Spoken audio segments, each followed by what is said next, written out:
Bunda, ada rahasia dan tip khusus untuk membuat kuah asam keeng kepala ikan tongkol yang bercita rasa sempurna, tanpa bau anyir dan tanpa amit. Pokoknya asam keeng yang menggedam-gedam. Ini dikarenakan ikan tongkol semakin besar ukurannya, semakin amis dan anyir jika penanganannya tidak tepat.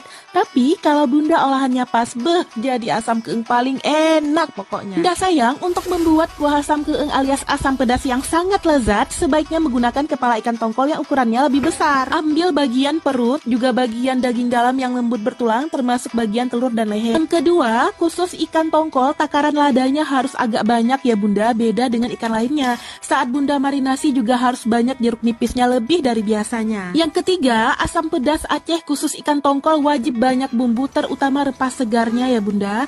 Di rempah wanginya ini wajib banyak, kemudian det juga agak lama dari biasanya. Proses tercaramelizenya itu dengan sedikit air dulu dan itu harus agak lama baru